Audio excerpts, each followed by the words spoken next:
दोस्तों नमस्कार। मैं हूं रज़ा, आप लोग रज़ा ग्राफिया। लालू यादव को समझ में आ चुका है कि बिहार के मुसलमान जो है आरजेडी से पूरी तरह खिसक चुके हैं और अब बिहार के मुसलमानों को बेवकूफ़ बनाने की तैयारी फिर से आरजेडी करने जा रही है।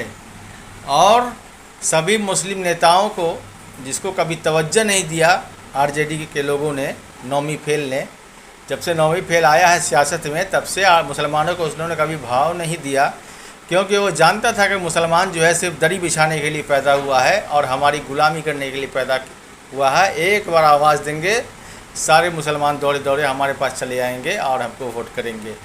लेकिन 2024 और उसके बाद जो बाई इलेक्शन हुआ उसमें मुसलमानों ने अपनी मजबूती का इजहार किया और आरजेडी को वोट नहीं दिया और दूसरे सभी लोगों को वोट देकर आरजेडी को उसको हैसियत बता दिया।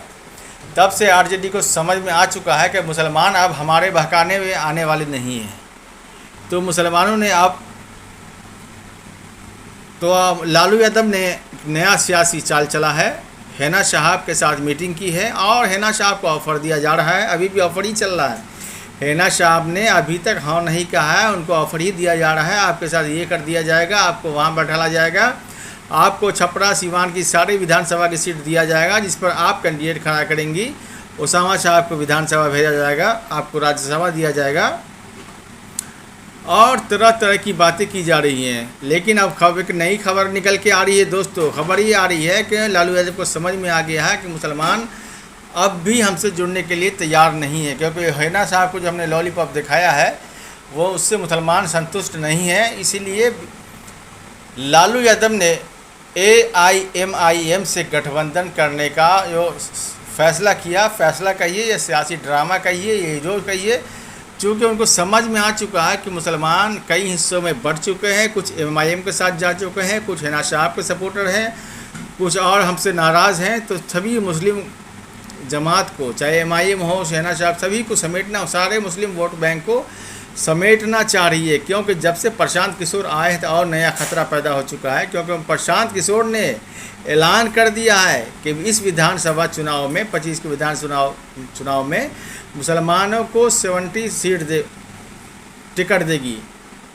अब आरजेडी का दिमाग ख़राब है पूरी तरह से। अगर 70-75 सीट अगर वो प्रशांत किशोर मुसलमानों को दे देते हैं तो 70-75 जगह तो हारना मेरा ऐसे ही तय हो जाएगा। तो अब MIM से गठबंधन करने के लिए नया प्लान बना रही है और सारे आरजेडी के नेताओं को बुलाकर मशवरा कर रही है, क्या ये सही होगा कि मैं MIM के साथ गठबंधन करूं और अख्तर अली इमाम को बुलाऊं।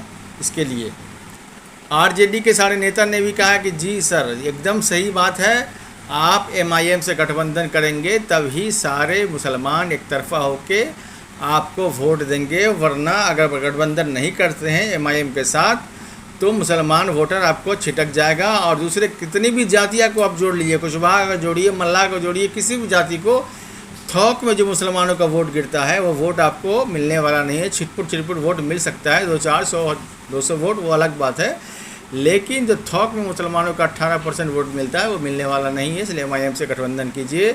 अब लालू यादव भी MIM से गठबंधन करने के लिए तैयार हैं। वही लालू यादव जी और वही नौमी फेल जो कहा करते थे कि MIM जो है बीजेपी की बी टीम है, बीजेपी को जिताने के लिए आई है, अब वो भी MIM से गठबंधन करने के लिए तैयार है। तो मुसलमानों, आपने बहुत अच्छा काम किया है जो आरजेडी को सबक सिखाया 2024 में और बाई इलेक्शन में, कि आरजेडी को आपकी हैसियत का अंदाज़ा लग चुका है और अब आपके सामने गिरने वाली है और झुकने वाली है ये आरजेडी, और आपको हिस्सेदारी देने के लिए तैयार है। अब सही माने में तैयार है, ये सिर्फ झांसा दिया जा रहा है, यह क्या है ये तो आने वाला वक्त ही बताएगा। लेकिन आरजेडी को झुकना और MIM से गठबंधन करना और हिना साहब के सामने भी झुकना, खुद लालू यादव आके मुलाकात करना, ये मुसलमानों के लिए बहुत बड़ी बात है कि मुसलमानों ने जो सियासी मजबूती का इजहार किया, मुसलमानों ने अपना वोट बैंक इधर खिसकाकर आरजेडी को न देकर, इससे लालू यादव की कमर, आरजेडी कमर टूटी हुई है और अब मुसलमानों को अपनी पार्टी में लाना चाह रहे हैं। दोस्तों ये रिपोर्ट कैसी लगी कमेंट में अपनी राय ज़रूर दें। वीडियो अच्छी लगे तो लाइक करें, शेयर ज़रूर करें। मिलते हैं अगली वीडियो में, तब तक के लिए धन्यवाद।